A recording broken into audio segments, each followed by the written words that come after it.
Namaste. Good evening, everyone, and welcome back to our online talk evening with Sraddhalu. We are happy to be back and continue and explore this very interesting subject of secrets of occult science. Today, we will continue with some more questions overall on the theme of hypnosis. And during our conversation, we invite you to address questions in the chat box on YouTube, or you can send beforehand your questions on this subject of occult science or different subjects. Our email is integralstudies.in@gmail.com. I welcome and I invite Sraddhalu. Good evening. Namaste. Namaste, and happy to be with all of you. We are happy to be back and continue this topic. We will take up first question from Egidijus, if I pronounce correctly. He's asking, during hypnosis, one can see changes in human behavior. A person is no longer afraid of the thing he was afraid of. Experiencing the cold can make him feel hot or so on. It would be interesting to know how similar results can be achieved using integral yoga. Is it possible, and what would be a practical advice to do that? I am particularly interested in the practice of how to increase energy, how to solve or at least reduce the various physical body problems that arise with age. And I myself knew some people who quit smoking or drugs or different vices by hypnosis. So I'm curious, very curious to understand how is it working? Yes, in fact, hypnosis is such a fascinating subject, and it is so wide in some of the phenomena associated with it. Sri Aurobindo himself, in various writings across various volumes, refers to hypnosis, sometimes in passing, sometimes in great depth. And there is one particular article which goes enormously in depth, which is just called Hypnosis and Yoga. And of course, there we will find many of the answers to the questions that we are seeking. Nevertheless, the other passing references are almost as critical, as suggestive. The mother herself has been asked this similar questions about hypnosis, and we have fascinating explanations from her. The general sense, and I'm going to take this as an entry point for a larger discussion on hypnosis, and we will come to the full answer to the question towards the end. The general sense is that hypnosis is a phenomenon that taps into our subliminal ranges of consciousness. And somehow, by a suggestion that a hypnotist, someone other than me, makes a suggestion to me, changes the working of those subliminal regions, ranges, processes, and just his suggestion through words, which is all that I am aware of, or perhaps there is something that comes through thought, is enough to change completely the working within me. There are a whole range of phenomena which are demonstrated on stage. So there is a stage hypnosis, which is very different from therapeutic hypnosis. And so we'll first look at the range and scope, because the stage is much more dramatic. And then we will come to therapy and then come to yoga. So on stage, the hypnotist typically invites people from the audience and says, who would like to be a subject for hypnosis?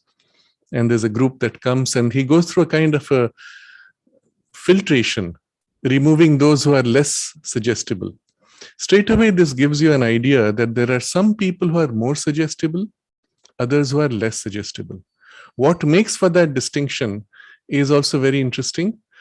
I have not found in hypnosis literature a very clear psychological understanding of what makes this. Often we have people who will claim that I cannot be hypnotized. They often make the best subjects for hypnosis because they're skeptical. They don't even accept that they will be hypnotized, and it's easy to bypass their cover of self-deception and put the suggestion in, and they make very good subjects sometimes. Equally, there are people who simply because they have such a weak power of attention that it is difficult to take them into a state of hypnosis.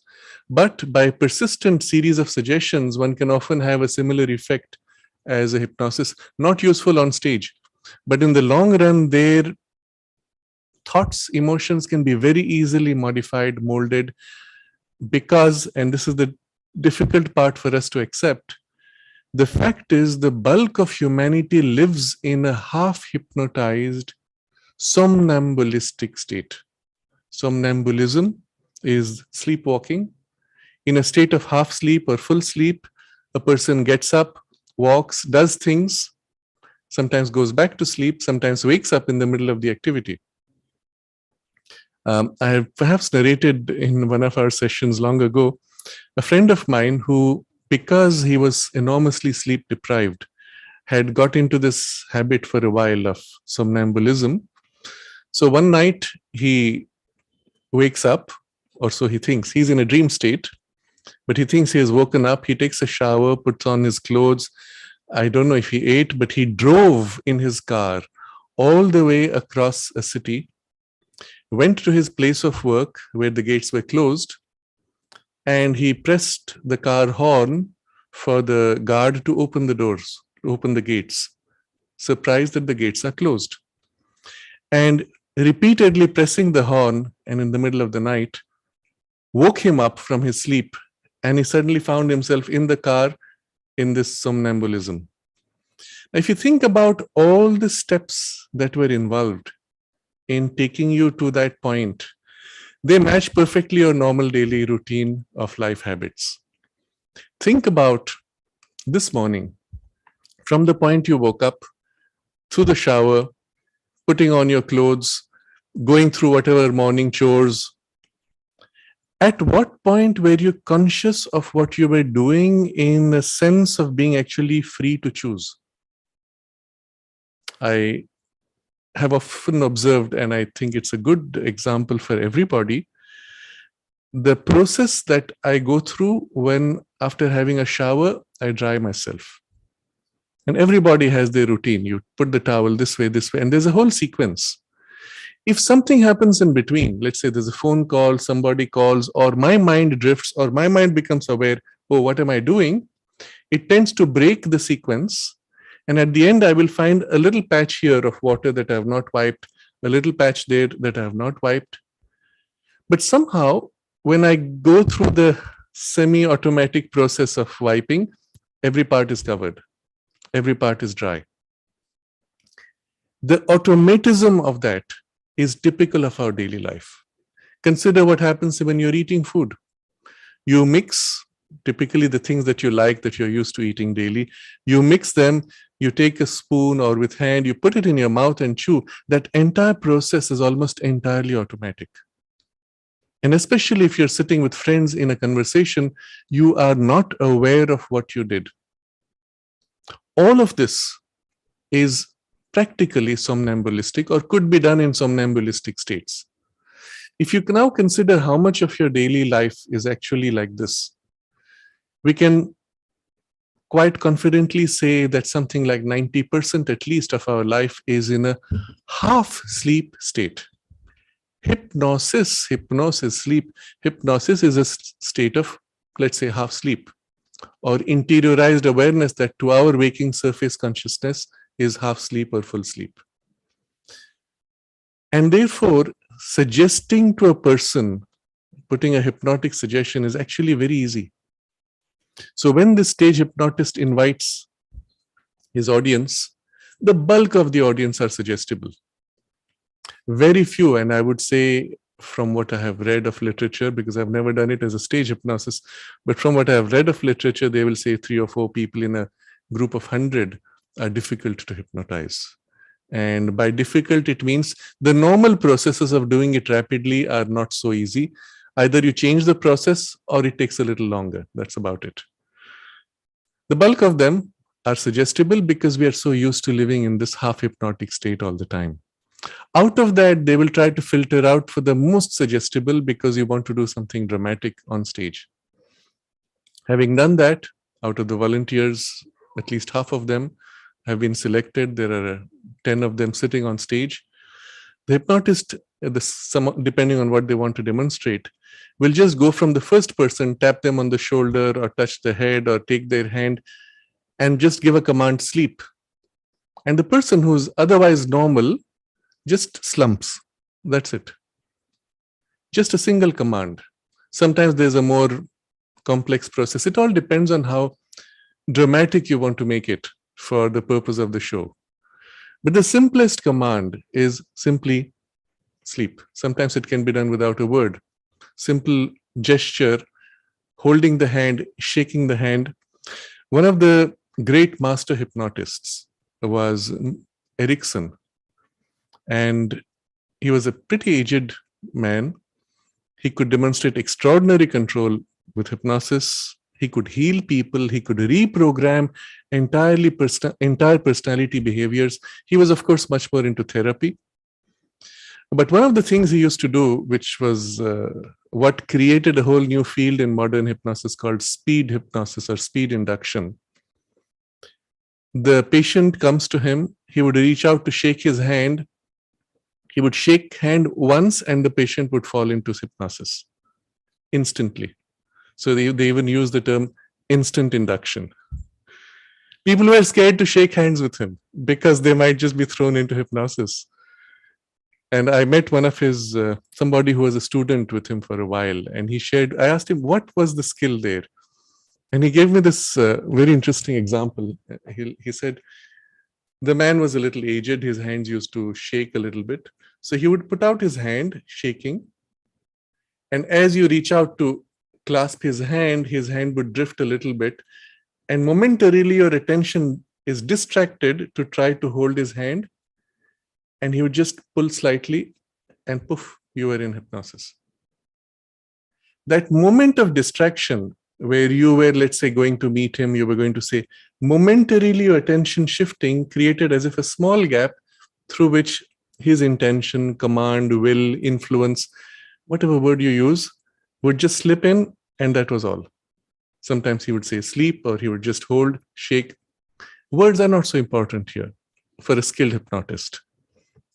Because finally, the word itself is a carrier of a suggestion, isn't it? In cinema, you see things which are much more perhaps long drawn. Somebody swings a watch or a pendulum or a shiny object and things like that. Now, when you look at the technology involved in all these, there is a turning of attention to an object, or there's a point of entry where the mind is slightly distracted or made tired. So when you watch something moving, after a point, your mind becomes tired, slips into a state of mechanical receptivity, and that's the entry point. There are physiological bases for hypnosis. There's a plant which is found in South America, which I do not recall the name of the plant now, but you can find it on the internet. The perfume of the flowers of the plant have the effect of putting people to sleep. The extract of the plant has a hypnotic effect when applied on the skin. So if you go to sleep under that tree, they say you won't wake up because you just stay on in a sleep state. But the liquid which is extracted is used by some thieves. What they would do is reach out to a tourist with the liquid applied on some part of the skin which is very thin, and the body absorbs the liquid, and suddenly the person finds themselves unable to resist any command. They will just tell the person, oh, from this point on now, you will do whatever I say. First, open your purse, hand over all your money. And the person who is in that state is as if dissociated from the body and his personal will, finds himself doing everything as if unable to control himself. Once the thing wears off, he, so to say, wakes up. And of course, he was conscious all the time, but he was as if in a half dreamy state. He tells the police, I couldn't help it. The person told me to do this and I just did it. Or if the dosage is very high, they will simply not remember what happened and just their money is gone. Now, all of this is to show you that there is a lot of potential for misuse, but that all of us are even biologically inclined to be susceptible to suggestions. I will come to this point a little later because it's extremely important for our lives. But coming to the stage hypnosis now, your suggestibility being more or less, effectively, the hypnotist can now put a suggestion. And what kinds of suggestions? Some of the most entertaining are what are called post-hypnotic suggestions, where a person is told, once you come out of hypnosis, you will not remember what I said, but the command that I give you is afterwards for the rest of the evening, every time that I speak a certain word, you will get up and repeat a certain phrase, or to make it more silly, you will sing the national anthem. Now, the word may be a trigger word. The person may say, beautiful day. So every time I say beautiful day, you will get up and sing the national anthem. Having put that suggestion, he is told, now you won't remember what I said. He's told, wake up. He wakes up. What do you feel? I'm fine. Do you remember anything? No, what happened? Okay, you can go back to your seat. And the hypnotist continues. And in the middle of a conversation, he says, oh, what a beautiful day. And in the audience, this man gets up and starts singing the national anthem. He's fully conscious. He believes he is doing it out of free will. And if you stop him and say, why are you singing? What is this strange behavior? He said, no, but I feel like singing. Why are you interrupting me? You say, don't you think it's odd that in the middle of a program you're singing? He says, no, it's perfectly normal. Why are you questioning me? I felt like singing. His entire perspective of life, values, self-image, environmental appropriateness of the situation, all that is as if automatically warped to fit this suggestion that it is normal to sing, and he doesn't know why. He doesn't know the trigger word. Again, and then he sits down, he's happy with himself. Again, as the conversation goes on, the show goes on, again, the hypnotist uses that keyword, this fellow gets up and speaks. There's a TED talk, I believe, which is very famous, where the hypnotist programs someone similarly with the post-hypnotic suggestion to say that every time I say the word hypnosis, you will get up and say hypnosis is fake. So for the rest of the program, this man repeatedly gets up and says hypnosis is fake. Now, this is extremely important to understand because your entire personality and behavior has been shaped by one single suggestion with no conscious memory or no conscious capacity of your discrimination to warn you that you're doing something wrong. Consider what would happen if such a suggestion was made to an entire group of people, if it was made to the entire audience, if it was made to an entire city or an entire nation or entire humanity. And it's not difficult. You saw how easy it was to put the suggestion also. Some people would be more suggestible, some less, but all would be influenced by it, isn't it? Well, something like this just happened about 2 years ago. And you know what I'm referring to? With the fear that was created, a formation as if imposed all over the world of fear around certain things. I'm not being too detailed because there is too much influence now to remove videos which criticize what happened.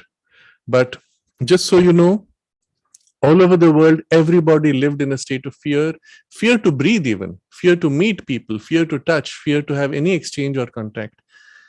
And at that point, if you asked yourself, on what basis, you would find no justification in reason.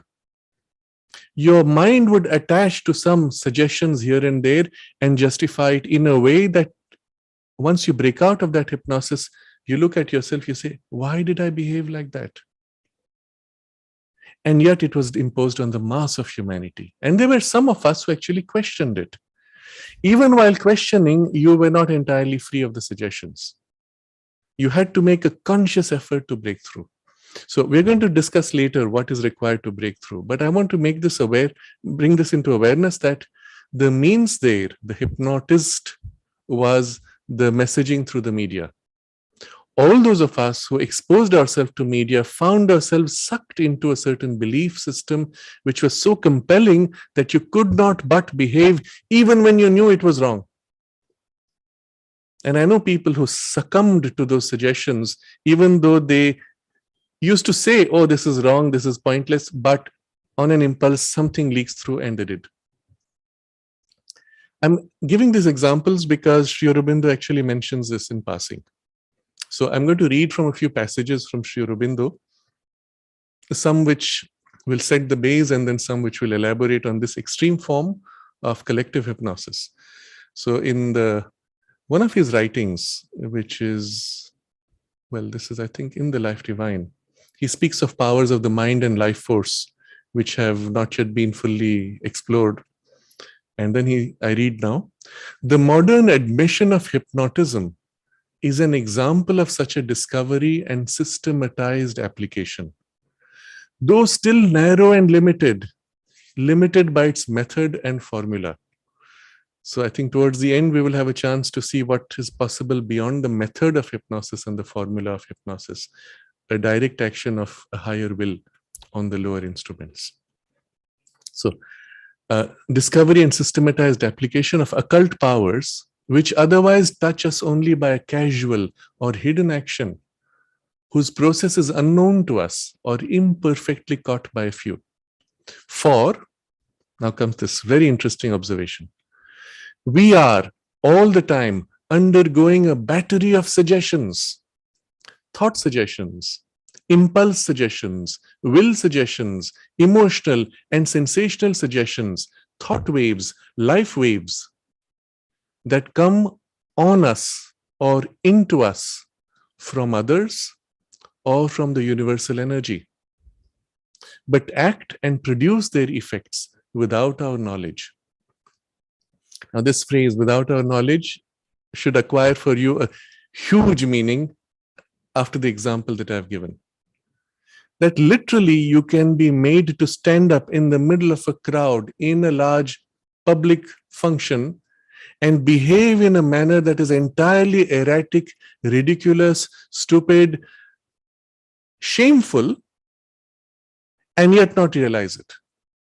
That's the degree to which you can be made to do things without your knowledge. And he's just listed 7 kinds of influences, but on each of these kinds, there are many influences on you or in you. So I continue the text. A systematized endeavor to know these movements and their law and possibilities. First is to know. Then to master and use the power or nature force behind them, or to protect ourselves from them, would fall within one province of occultism. So you know, you master, you use them, but you also need to protect. Once you realize the power of these suggestions, you also want to be able to protect. But it would only be a small part even of that province of occultism. It is a small part. For wide and multiple are the possible fields, uses, processes of this vast range of little explored knowledge. So he's just giving you a suggestion, a hint as to how large the scope of this kind of knowledge exists. And the scope of this knowledge is to enlarge and control the mind with the mind, our life and body, and to act on other people's minds, lives, and bodies, or on the movements of cosmic forces. This is the broad scope, of which occultism is a small province, of which this hypnosis is a tiny little corner. This setting you in the basic framework, you realize that right now upon you are so many suggestions coming on all these different kinds. And each is like a hypnotic suggestion. How vulnerable actually are you? You do not even know, because when you behave according to those suggestions, you convince yourself that this is reasonable and it was your choice, when in fact it was not. Mother goes so far as to say something like 99% of your thoughts are not your own. They are thoughts which have come from outside. Equally true of impulses. Any impulse that comes as an impulse, be wary. I would even make it a part of the yogic training that every time there's an impulse, disengage, withhold, step back, reconnect with a deeper or higher poise of consciousness, and value the impulse from there. A true inspiration would be felt as coming from higher, passing through. It will not be an impulsiveness of the character of the vital, or even a mental suggestion. So, learning to discriminate, to distinguish, and then consciously to allow or to choose is an extremely important part of developing protection from this vulnerability. Now, in another text, this has to do with his writings, with his other writings. He speaks of how there is a mass hypnosis which is imposed on us through education. Education itself is a form of hypnosis. Think about what is done to you from childhood. From the time you enter school, you are, so to say, beaten into shape. Nowadays, less physically violent, nevertheless psychologically as violent as before. If you don't behave, the teacher looks at you and says, behave yourself. Or they create a social pressure of the collective that says, you stand out. How dare you be different? And you want to, so to say, align to the current belief system, behavior patterns. There's a particular word which is slipping my mind. It'll come back. This is so strong as a social conditioning. There's a video which perhaps if I can find it later, I will put up in the comments or in the description of this particular discussion, where there's an experiment shown. There are, let's say, 5 patients. It's on YouTube. The 5 patients sitting in a dental clinic, and one of them, and there's a beep which is played on the loudspeaker every now and then at random. One of them gets up every time there's a beep, gets up and raises her hands and sits down again. She keeps doing that as if it's the most normal thing. The other 4 look at her strangely, and after a while, hesitantly, they get up and do the same. After doing it 2 or 3 times, they stop thinking. Some of them are reading, some of them are watching their mobile phone. They get up, raise their hands, sit, and continue as if it's the most normal thing. One by one, they're called to the dentist. The first girl who started this is gone. The other 4, one by one, are removed. Only one remains, who's now doing this. Now, new people are introduced. New patients are allowed to come in. And it's an experiment where none of them know what's being done to them. So the second person who comes sees the first, and for no reason starts doing this. The third, fourth. One of them, after several, asks, why are you doing this? And the other says, I don't know. Everyone's doing it. I suppose it should be done. And then this person, after an initial hesitation, does it also. After that, it becomes the norm. Everyone is doing it. One person started a trend. Others followed blindly, simply to follow the norm. This tendency you will see when, for example, there was a great pressure in the last 2 years to have things stuck into you. The commonest reason was everyone's doing it. Everyone is saying it should be done. But on what basis were they saying? Well, because everyone said it to them. So there's a technique which is used in mass programming, mass hypnosis, which is called the echo chamber effect. You wake up one morning, every television channel, every newspaper is has the same headlines. Something horrible is happening. Maybe it's horrible war that's happening. Millions of people are dying. And nobody knows if it's true or not. It's just being said. You get up and then they tell you, be very afraid. Even headlines say, you should be afraid of this, or how sad, or the suggestion is given of your, or how shameful sometimes, or you should be angry that this is happening. And the suggestion is given, and when you step out of your house, everybody is repeating the same thing.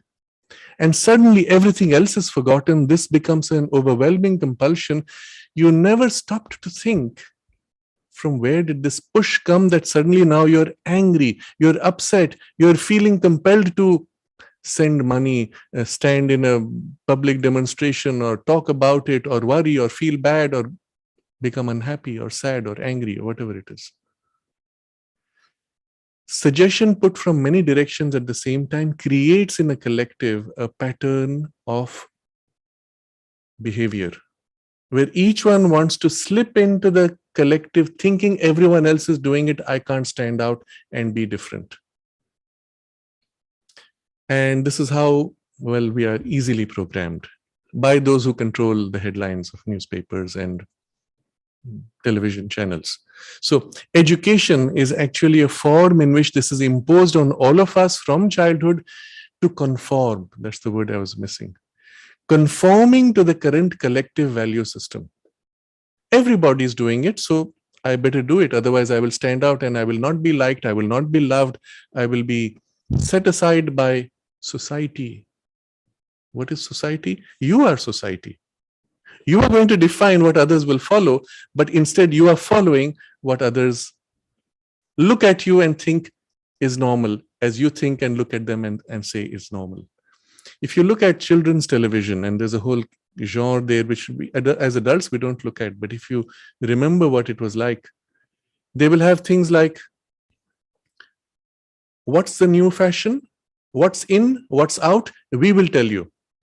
Now that's one person telling you based on what he was told by a company which has already 6 months ago planned what clothes and colors they will sell, and they have now got into these key entry points. Now these terms are called mass influencers.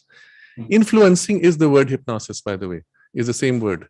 So mass influencers who will now promote these values, standards, or patterns of behavior, habits in the community, in the collective. Now suddenly everybody is doing the same thing, wearing the same clothes, buying the same things, which was all planned for by the puppet masters. To realize we are puppets it takes a bit of a courage. And education is one of the most powerful means to compel conformity in society. Now, Sri Aurobindo is referring to this in one of his writings, though very specific to India at that point. This is one of his earlier writings, and he's fighting for India's freedom from colonial rule. So there he describes how education, never was an education more remote from all that education truly denotes, he writes. Instead of giving the keys to the vast mass of modern knowledge or creating rich soil for the qualities that conquer circumstance and survive, they made the mind swallow a heterogeneous jumble of mainly useless information. Think about all that you studied as a student, which you mugged up to pass an exam. How much of that was useful for your life? And I would say straight away, 95% you could just throw out. Swallow a heterogeneous jumble of mainly useless information, trained a tame parrot to live in a cage and talk of the joys of the forest. And this is so true. All of us speak of freedom when we have been made puppets, not realizing that we are puppets. Puppets made to speak of freedom, made to believe that you're free. How free are you actually? If you consider that At every step, you have to provide certain evidences, proofs of your identity, etc. That's just one example of how constricting society is becoming as it is more and more organized. So the freedom that you have living in the jungle is completely gone. And yet you are told you are actually free in thought when you are not allowed to think that which does not conform to what the puppet masters decide. Well, but this programming goes very deep because it started from the time you were born. Now comes the rest of the text, which Sri Aurobindo hits out. And this is specific to India, but I will say what he describes is true of all modern education today. He says, British rule, Britain's civilizing mission in India, has been the record success in history in the hypnosis of a nation. Now, this phrase, hypnosis of a nation, is very important because it just tells you straight away, yes, this has been done, this is done, it is being done today to all nations.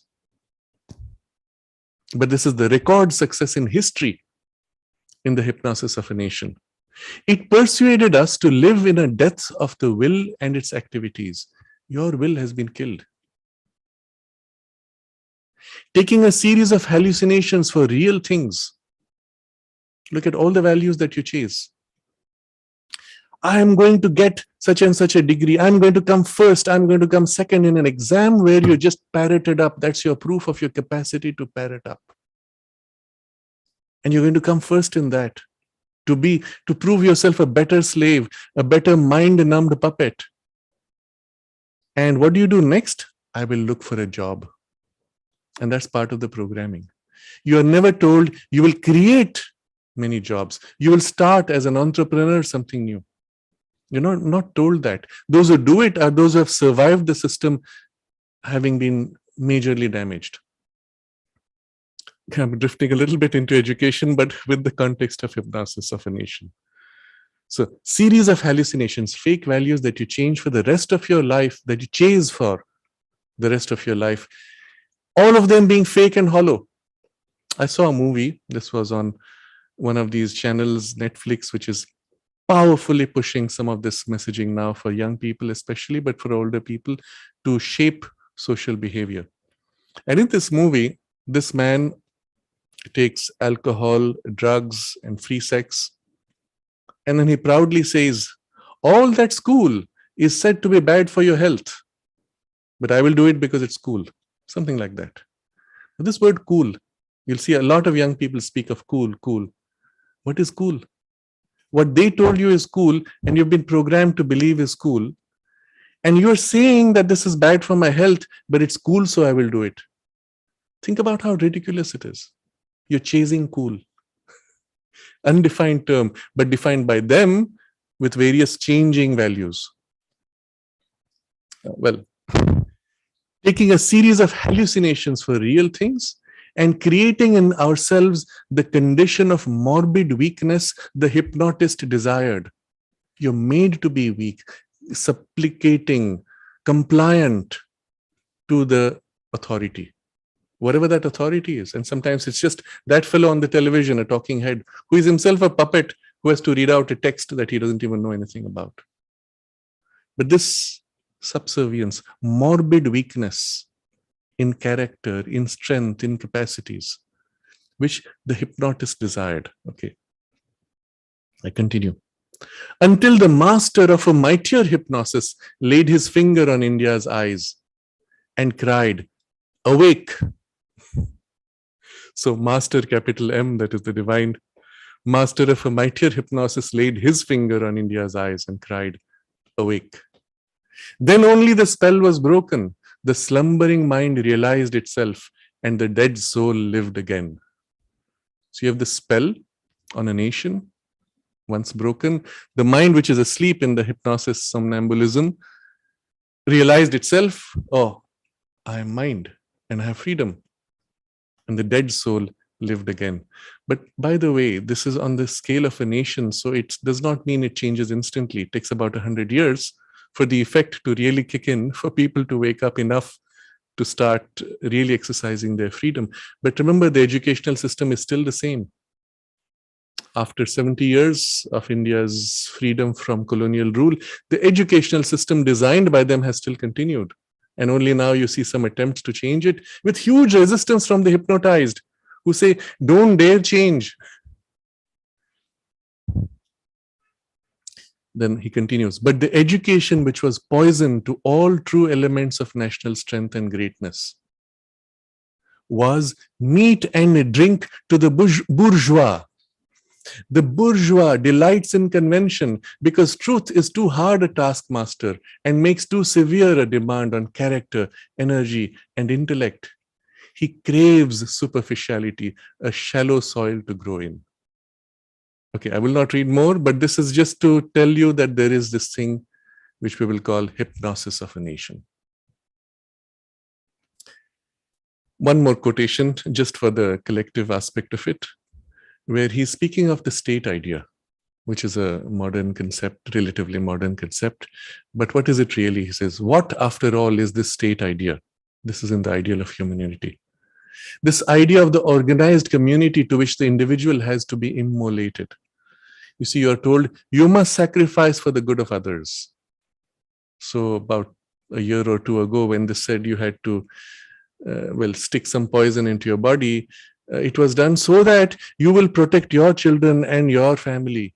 By putting poison in your body, you will protect them. If you stop to think about it, it is ridiculous. But the hypnosis is so strong, well, you get swayed. So I skip a few lines. And then he says, it is immaterial whether these belong to a governing class or emerge as in modern states from the mass, partly by force of character, but much more by force of circumstances. So this is the imposition coming on you. Then the important line now. Nor does it make an essential difference that their aims and ideals are imposed more by the hypnotism of verbal persuasion than by overt and actual force. So in the past, you had the king's men who came and said, you do this or we put you in jail. Well, in the case of a terrible king. Or you had compulsions of an elite who had the means and you who didn't have the means, and they said you either do this or we won't give you whatever access, knowledge, resources, finances, food, etc. So those were external compulsions. But he says there's no essential difference that these false aims and ideals are imposed by the hypnotism of verbal persuasion than by overt and actual force. Now they say, oh, you are free, but you better do this, because if you don't do this, we don't give you those benefits. You can't fly unless you have a certain paper. You cannot eat food. You cannot go to buy this. By the way, it is the most shocking fact. In Europe, you could not buy food from a grocery store or go to a hospital if you were sick, if you did not have the paper of an injection. Can you see how violently freedom was suppressed in what was supposed to be a region of democracy and freedom of human growth? And nobody recognizes that your freedom has been taken away. The same people who are suffering now are imposing this on others and saying, if you don't do it, you are causing distress to us. And when a poll is supposedly made, we don't know how accurate the polls are. Is it, would you like these restrictions to be removed? People out of fear say, no, keep them.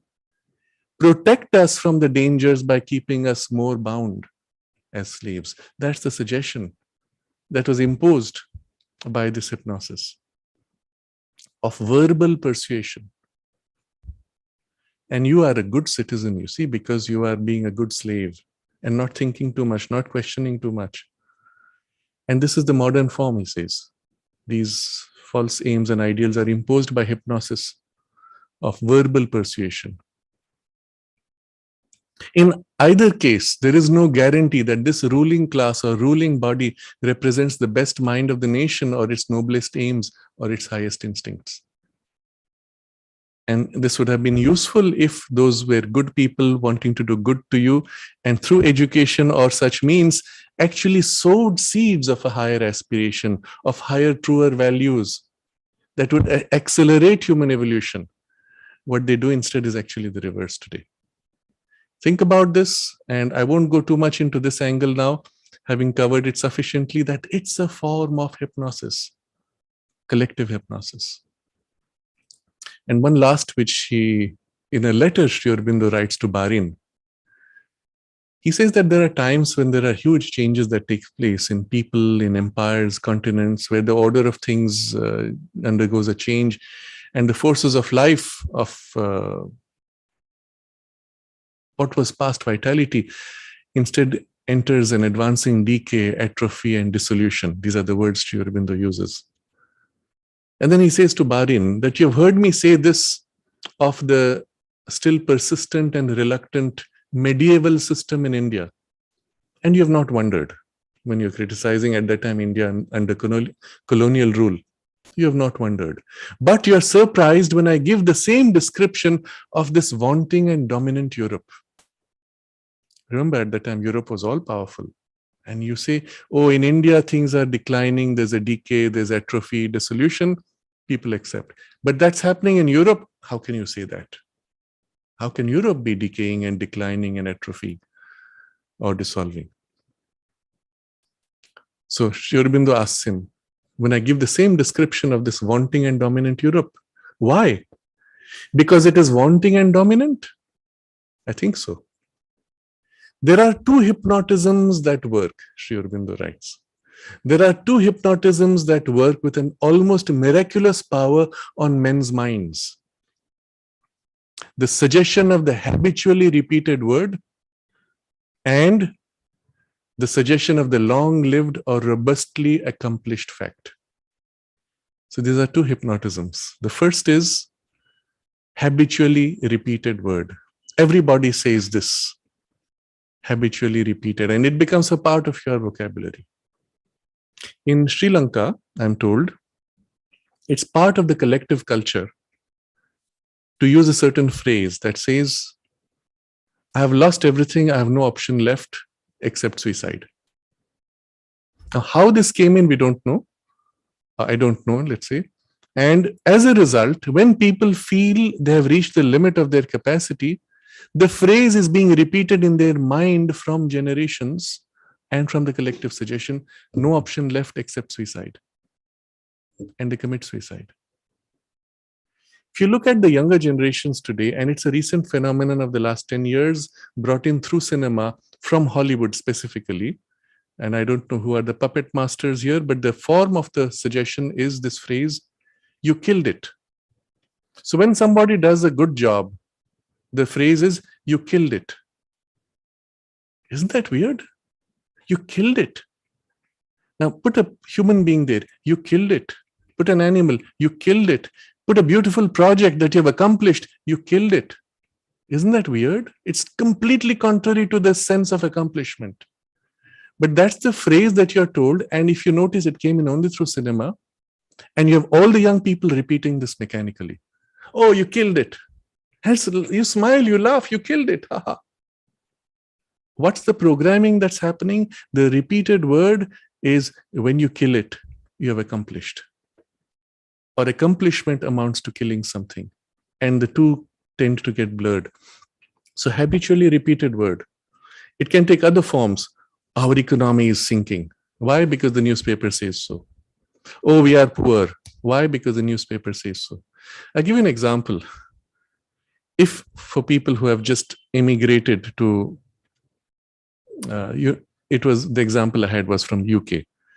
So the person goes to the UK and he's living what he thinks is this very comfortable life. Maybe there are certain areas of comfort. He has to wash his own clothes, wash his own vessels, drive home to work every day, pay for a parking, etc. He comes to India.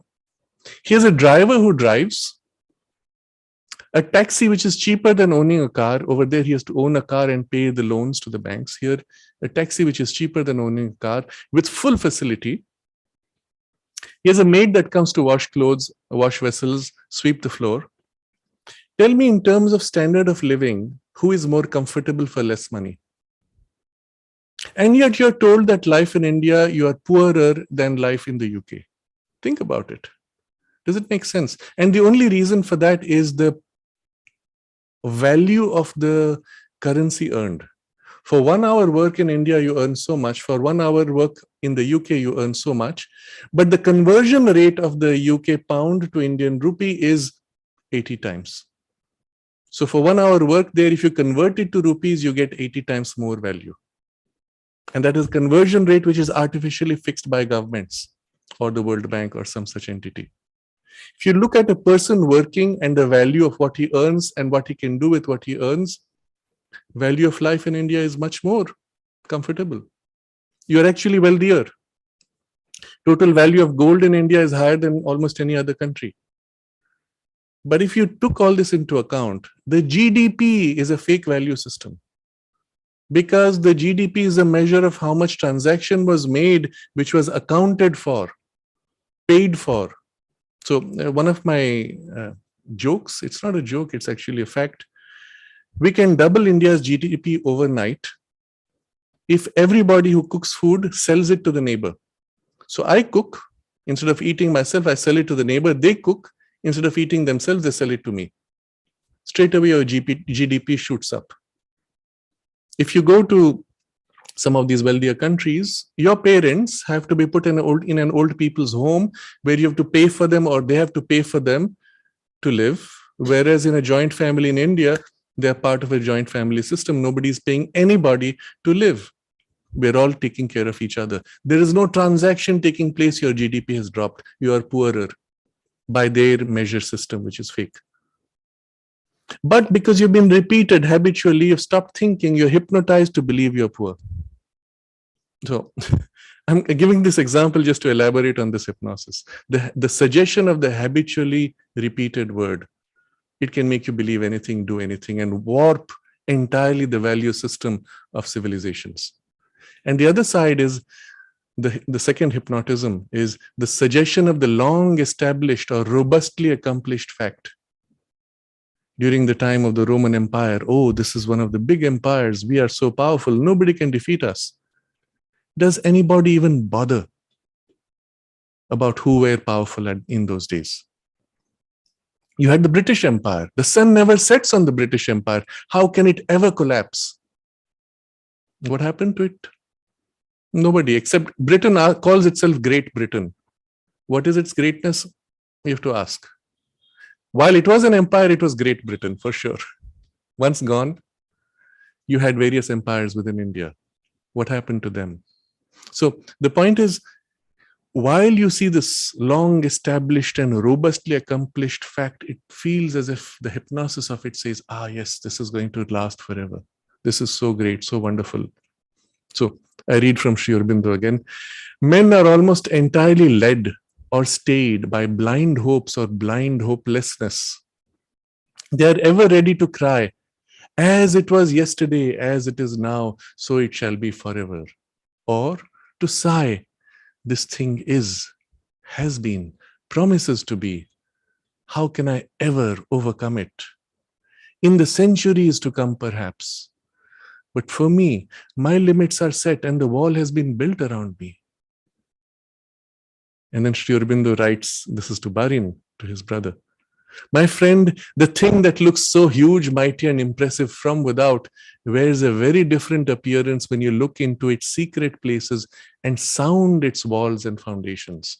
You see, sounding walls and foundations is knocking.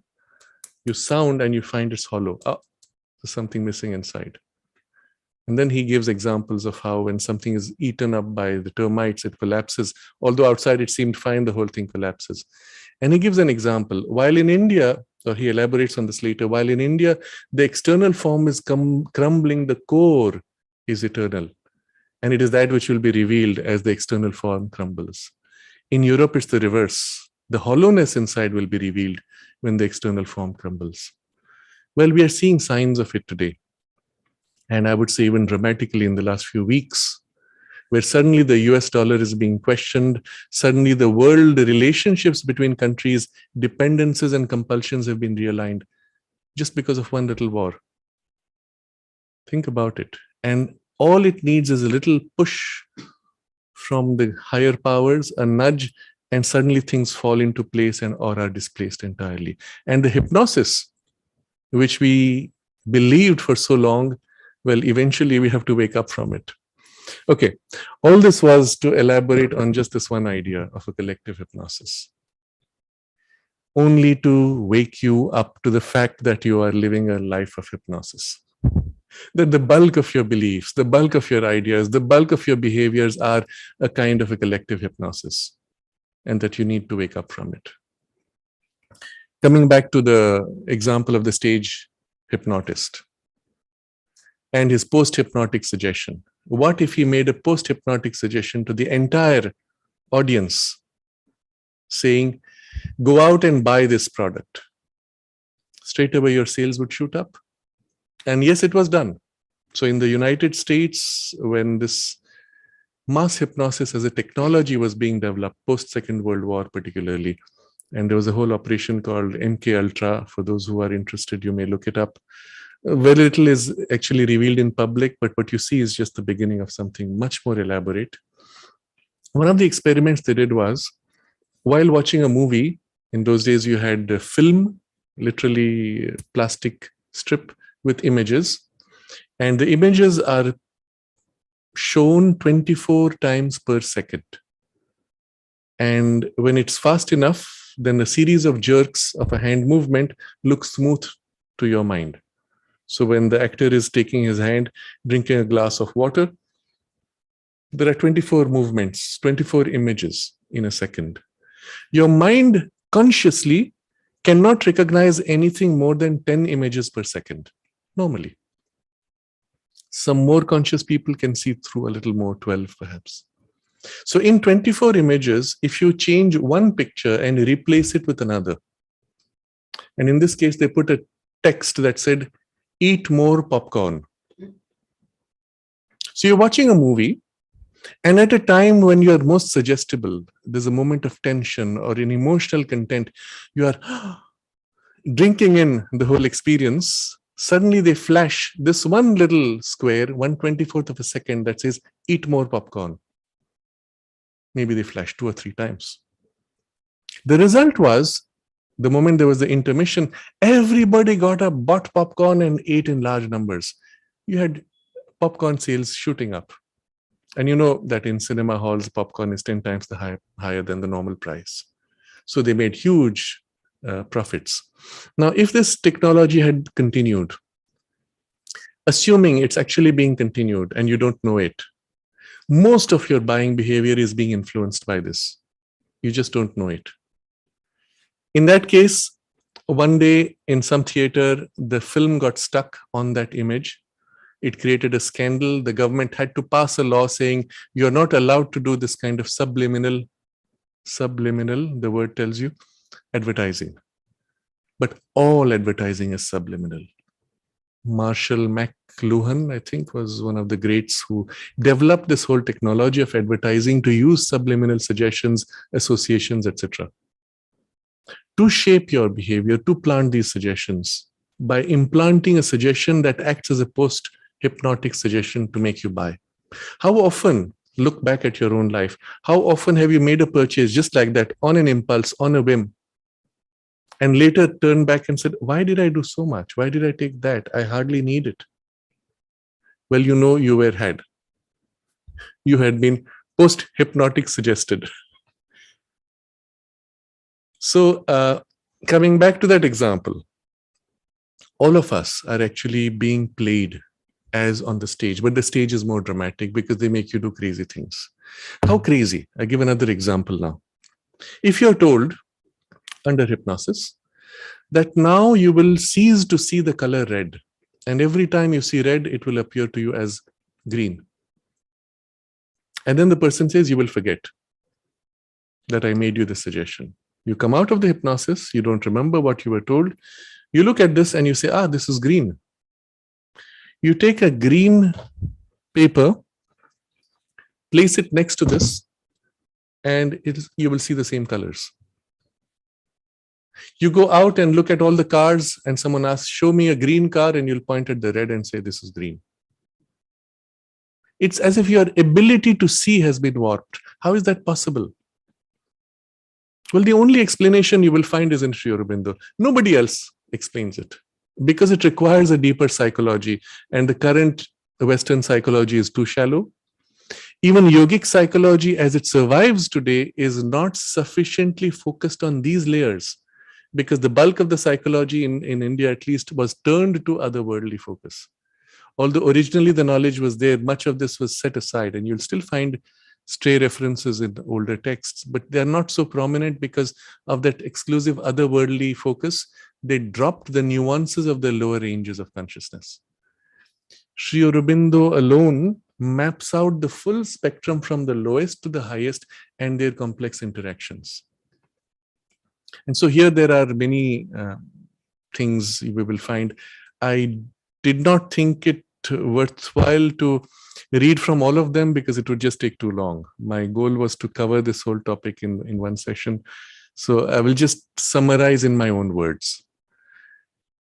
What he explains is the manas. You will remember our discussion a few sessions ago. The sense mind, which is the part of the mind turned to the senses as distinct from mind turned purely to ideas. The manas engages with the physical senses. But the underlying substance in which the manas operates is mental substance, chitta. This chitta permeates all, not only the mind, life energies, down to the physical body. Okay, so when your senses receive an impulse, let's say there's a point of contact on the finger, which is warm or cold. But let's say you've touched something warm. There's a translation taking place in the nervous system on the tip of the finger, but which is infused with that chitta substance, which is the same underlying substance as the sense mind, which is ruled by the intelligence, the buddhi, and the will, particularly of the buddhi, the intelligent will. Now, there is an infusion of a will, which is, you may call a universal will, nature's will, you will say, which is operating by a mechanical rhythm of habit. It senses this particular pattern of heat and it registers, translates through the sense mind as experience of heat. And then into that, there is a particular desire nature in the sense mind that says pleasant or unpleasant, enjoyable or suffering. Those are all responses. But the entire pattern is actually a habit pattern. The will, infused here, but it must travel all the way down through the sense mind into the actual substance of chitta, substance of consciousness, can say, now when you feel the heat, you will register and translate it as cooling sensation. Because finally, at the point of translation, are heat sensation or cold sensation associated with this pattern or that pattern. It's an association by habit. If you reprogram the association, you will get a cool sensation as you touch the hot plate. And your mind, again, has an association. This is comfortable or uncomfortable. You can reprogram that association in the desired mind. And you can say, oh, this feels so nice. Oh, this is horrible. Whatever the programming, you can swap it. Now, who did that reprogramming? Who programmed originally? That was nature. The general will, you will say, working in nature of the Purusha, the divine consciousness supporting behind in an intention to form in a certain way, but working in mechanical nature where now those rhythms and associations and programs are mechanically embedded. Under hypnosis, somebody else came as hypnotist and put the suggestion within my consciousness to reprogram. The result was I now find hot things to be cool and comfortable, where earlier I found them to be uncomfortable and painful. If an external buddhi, intelligent will, can infuse into my consciousness and change it, I too can, isn't it? Why is it they could do more easily than I could? In a large part, it is because you are unwilling to change. Because you bind yourself to your beliefs and your habits by believing it to be your identity. I don't like this. Why do you insist? You have convinced yourself that you don't and cannot unlike it. If someone told you, but why don't you try to change your likes and dislikes? First, you don't want to. And second, you think it is impossible because that's how you are, or that's how you've identified yourself. to be. Think about it. If now you decided, I would like to change, but truly, not just as to show them or to impress someone. I really want to change how my body works, my likes and dislikes work. That's where the yogic process comes in. And the first step would be, remember the first business of a sadhaka, review that session we had. You will step back, build a base of detachment, equality. Having stepped back, you will review what's happening, observe the awareness and the responses, and then you will infuse a new will, a new intention, a new like or dislike. But you can do that only if you step back from that automatic response. So I've shared this before. At some point, I decided I wanted to not eat too much sugar, but I used to have a craving. I took the sweet, held it in my mouth where I felt the sweet response. I focused consciously in my mind on the sense of bitterness in the sugar. Interesting. Try it out as an experiment. You hold the sweet and try to feel the bitterness in it until you begin to feel it more and more. Focus on that. Remember our discussion of the direct method. You swing awareness to the bitterness aspect. You are still aware of the sweet, but your focus is on the bitterness. And now I put a value on it. Oh, I don't like it. 2 or 3 days at most. And then after that, I found I had a distaste for the sugary taste. Certain types of sweet which were more natural, coming from the apple, for example, or some fruit, were nice. But this sugar to which I had programmed the bitterness response and dislike, oh, no thanks. It was easy to switch. Of course, from a yogic point of view, you want to bring equality. But I'm just showing you how a direct action of your own will in this way would achieve the same thing which a hypnotist would do to me through a post-hypnotic suggestion. Hereafter, you will find the sugar tasting bitter and you will dislike it. But to do that, he had to first put my mind into a kind of a sleep state, because the active mind, which is the one that's opposing and refusing to change, was my problem. So under hypnosis, that part is made quiet, and the inner ranges of consciousness are open to suggestion, where he puts a suggestion which now act. If my surface mind was not so stubborn and rigid and limiting and refusing to change, I choose myself to make the change. I turn my awareness to my own subtler, deeper layers, to whatever I can access, and implant the suggestion. I have the same result. But sincerity is needed on my part, and faith. Remember that key word again. So central to the sadhana. That you are convinced that within you is the capacity to change, and within you is the change itself, and you become what you know yourself to be.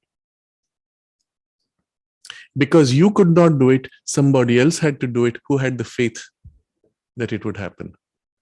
One of the very important things under hypnosis is the faith that the hypnotist has, which is transmitted to the patient. And often in the training of hypnosis, you are imbibing a faith by seeing somebody do it and say, wow, it's possible. I never thought.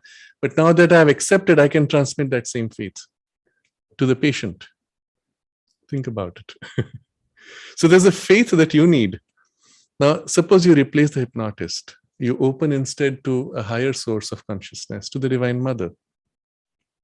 And say, Divine Mother, you do this, you help me, but you must have the faith and the sincerity to want to change. And then if you can participate in the change itself, in the change of the habit, change of the rhythm, patterns, reactions, likes, dislikes, responses, whatever it is, in principle, you will have the same result. So you may even use this phrase, hypnotized by the divine. Because of the phenomenon, you would use the phrase, but the meaning would be very different. In fact, Mother uses this phrase, and I'm going to read from that, and I had to do it because you might say otherwise, how can you dare to use such a strange word out of context? No, Mother uses this phrase. So somebody asks her, Mother, sweet Mother, dusmer, there are people who do hypnotism. Doesn't that the person on whom it is practiced fall ill? Mother says, not necessarily ill. It depends on the kind of hypnotism and hypnotizer. One thing is certain, she says, that this person loses personal will, that the hypnotizer's will takes the place of the personal will. Otherwise, it would not work. but not necessarily ill, terribly dependent. You see, once the hypnotist has done this, I say, oh my God, I need to go back to the hypnotist, reprogramming for that. It creates almost a kind of slavery. Then after a long silence, she says, it depends entirely on the hypnotizer and the hypnotized and how it is done. You see, the knowledge itself is so much in its infancy today. Even in the most developed as a technique, it is still in an infancy. The principles behind are yogic and have much larger implications. So in its ordinary outer form, it is something that can cause much disturbance. But, she says, but there can be a spontaneous hypnotism, which may be the expression of a divine force. But then that does not work in the ordinary way. I think there are as many cases as people. It's like every other thing. If you put scientific knowledge in the hands of ignorant and stupid people, it can produce catastrophes. And then she speaks of ill will, which again, with hypnosis, you can do a lot of damage. And then she says, it could be said that if the divine will works in you, you can call it hypnotism if you like, and yet it is the supreme good, you see. So I needed to read this out because she's actually using that word. You can call it hypnotism if you like. But the principle is the same. It's not a hypnosis. You're not going to sleep, and therefore we don't call it hypnosis. But the principle of operation is exactly the same. Instead of an external will of another human individual with limited capacities, mixed intentions, you open to a higher will of the divine, which acts in you much more directly, much more deeply, much more completely. But you need sincerity and the faith in that and in the possibility of the change in your consciousness. So this was one thing which, there's another very interesting discussion Sri Aurobindo has about how you can have different aspects of personality with different memories. And then if the person uses a skillful hypnosis and brings you to the right state, you can discover a third state in which the memory of both are actually held, which shows you that it was always one person, not different personalities. And so there are interesting discussions like this, which give you a deeper insight that even under hypnosis, one can be taken into, let's say, deeper states, which are subliminal. And so one can do things. The problem is, and this is where I link it to Mother's discussion, it depends on the hypnotist and the method used, which, as you know, is very infantile.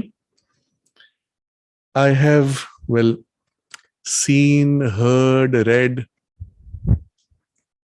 how people do certain types of hypnosis, particularly with past life regression, or even just ordinary hypnosis. They take a text, which is called a hypnotic script, and they're reading, relax, do this, do that, visualize this, now this happens, and they lead you through a process as they read. Sure, it has an effect, but that's the very crude, superficial form of hypnosis. I've also been in the presence of a situation where the hypnotist was yogically developed, had a certain skill, I will even say mastery of that, what was being done, led the person actually into the certain state of consciousness, his own consciousness following, or rather leading, drawing the person into that state, and this was for a past life regression, brought that to the point.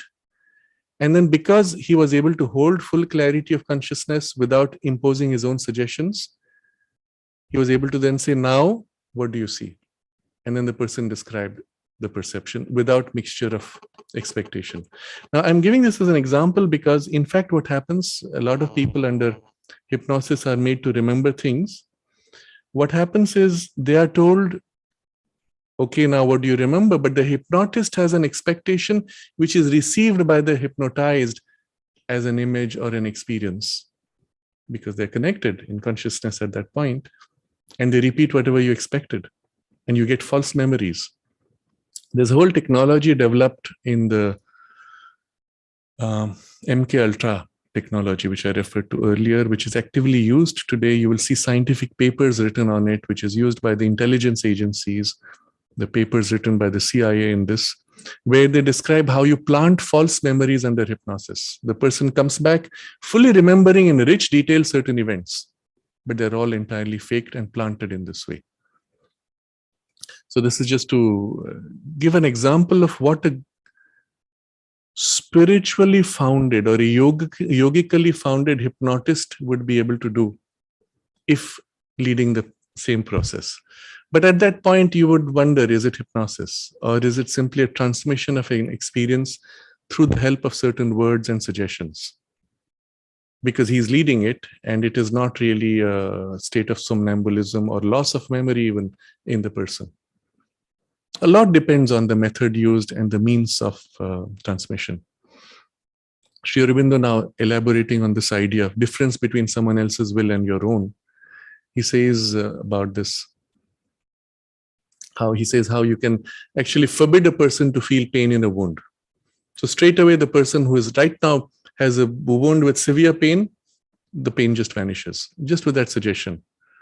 And you can put a post-hypnotic suggestion. After you wake up from hypnosis, you won't feel the pain anymore. Oh, it's gone. And then he says, the reason for this phenomenon is perfectly simple. It is because the hypnotizer suspends the habitual waking consciousness, which is the slave of nervous habits, and is able to appeal to the subconscious mental being in its depths, the mental being who is master, if he wills, of the nerves and the body. But this freedom, which is effected by hypnosis abnormally, rapidly, without true possession by an alien will, may equally be won normally, gradually, by true possession by one's own will, so as to effect partially or completely a victory of the mental being over the habitual nervous reactions of the body.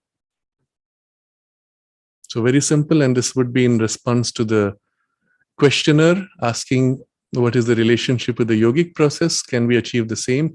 Yes, and much more. For the simple reason that not only you're able to make the same change, but because you are leading in consciousness, and especially if you're aligned to something deeper, you're able to access far deeper possibilities of consciousness, which that hypnotist may or may not be able to fully reach. And that's why some hypnotists are more skilled, some less.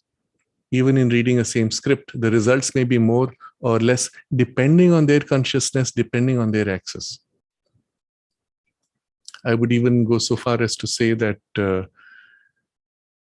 if the hypnotist has access to certain experiences, he can also help the hypnotized to get to the experience, but even without needing hypnosis in that case.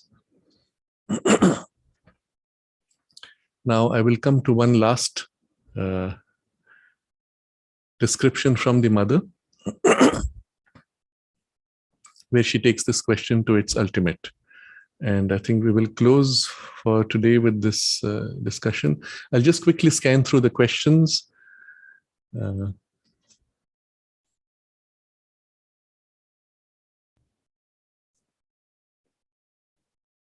Okay, so if there are any important questions, we will take it up next time. But for now, I'll just complete this because we have almost reached the limit of our time. Mother says, now they are finding out that they can replace anesthetics by hypnotism with infinitely better results. Well, hypnotism is a form modernized in its expression of occultism. A very limited, very small form of a very tiny power compared with occult power. But still, it is a form of occultism, which has been put in modern terms to make the thing modern. And then she gives the example, she says, of somebody who had to broken arm and they had to immobilize the arm with plaster. But if you do that, then the muscles weaken and all kinds of other problems which you have to later undo over a few months. So instead of putting in a hard plaster, they put the arm immobilized by hypnosis.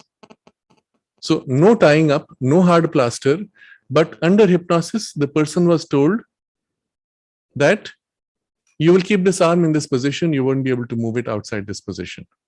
And then I read from the mother. He kept it for a fortnight without any effort, any difficulty, without any intervention from his will. It was the will of the hypnotizer which intervened. It was perfectly successful.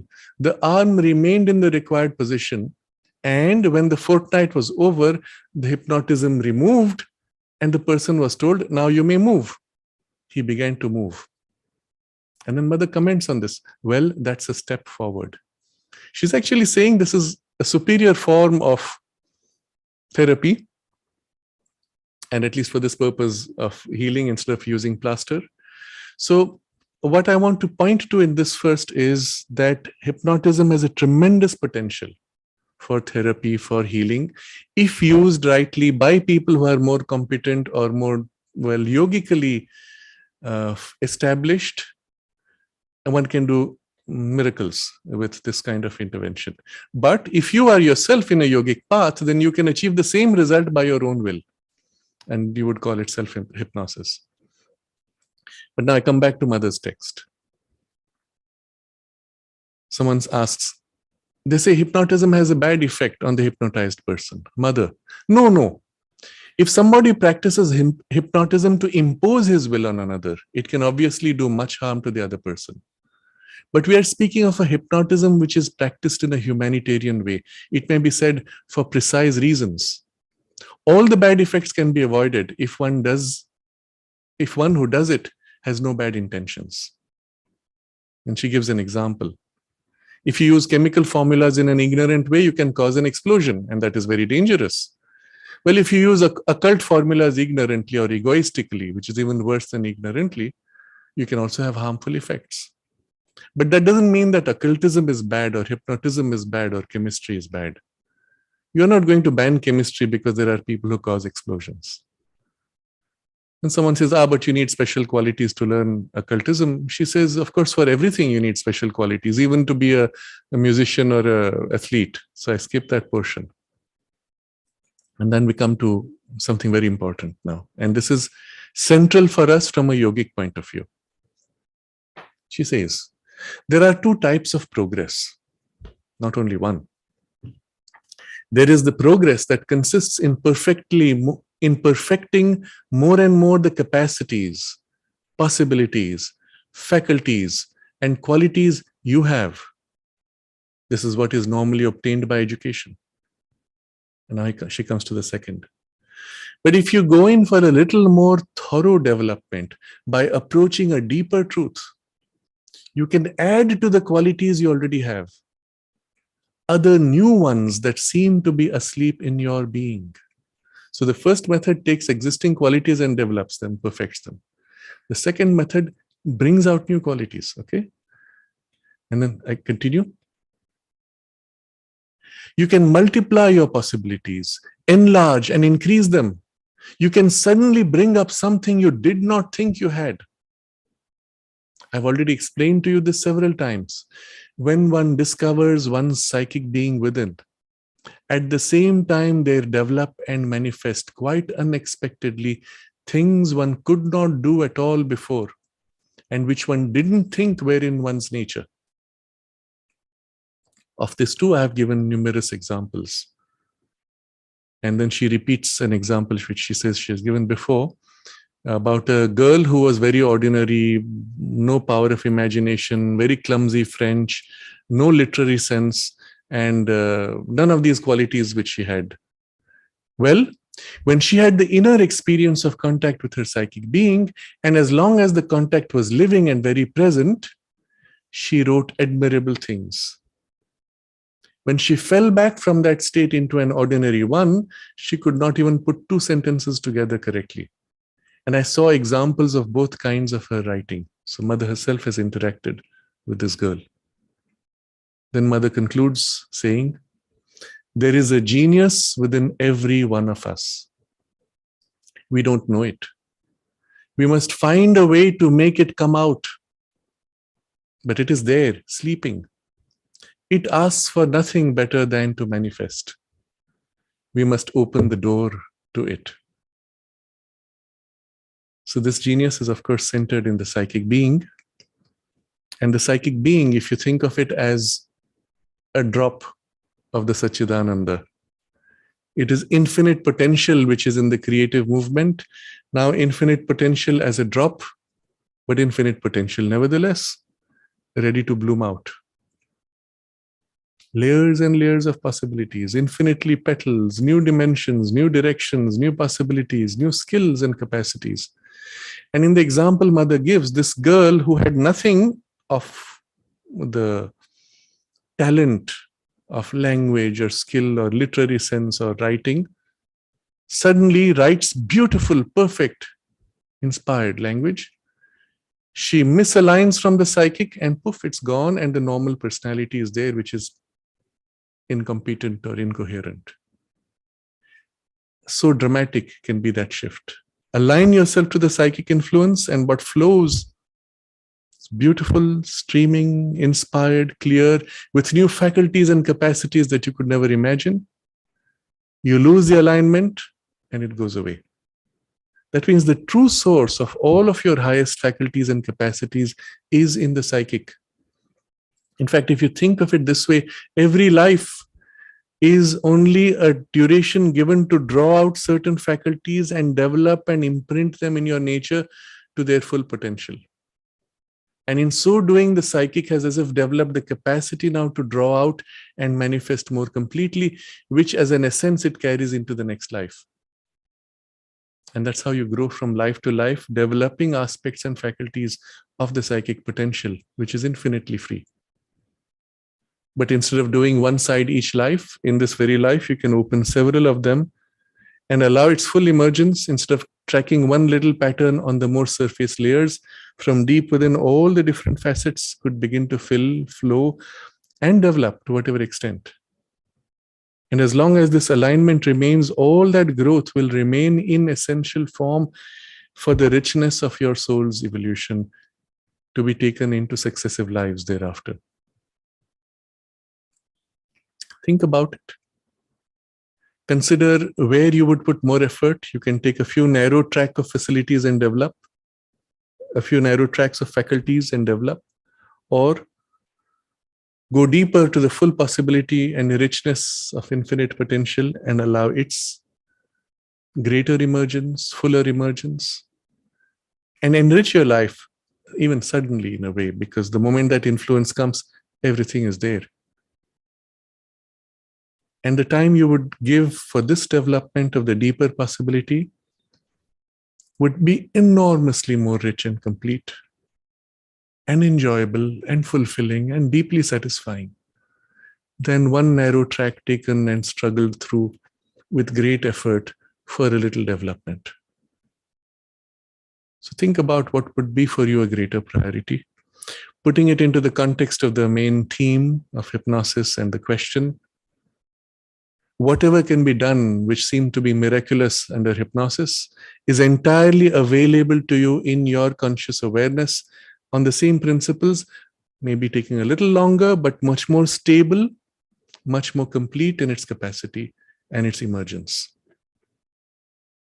Either by a direct higher action of the Divine Mother's consciousness and will working in you from your aspiration and receptivity, or from the influence of your own deepest soul and the psychic being, filling, influencing, and manifesting, aligned to the action of the Divine Mother's help, and the two together making it the most complete. To manifest your deepest, highest divine potential, which will include in its most material aspects of the physical and the physical vital, and what may seem to be miraculous in their outcome also. All those possibilities taken to their full scope. If you look back at what we discussed of the nature of the integral yoga and its sixfold perfection, this is all part of it. The means is also there given to you. Hypnosis was just an indirect, partial, defective and limited way of briefly experiencing rapidly certain effects. But that's about it. Having seen that, or even having experienced that, you know it's possible. We'll work on it directly with greater freedom. Or you can think of it in a different way. We will de-hypnotize ourselves from the false values which we have acquired and awaken to the true values which now need to fill our lives.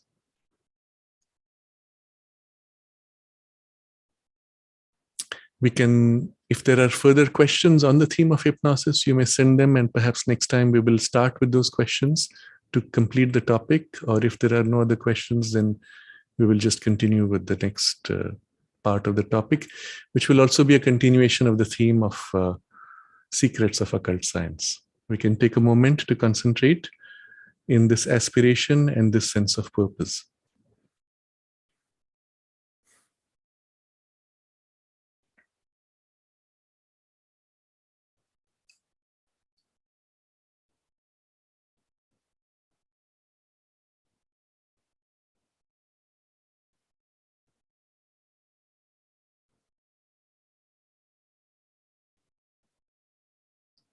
Namaste. Namaste. Thank you very much.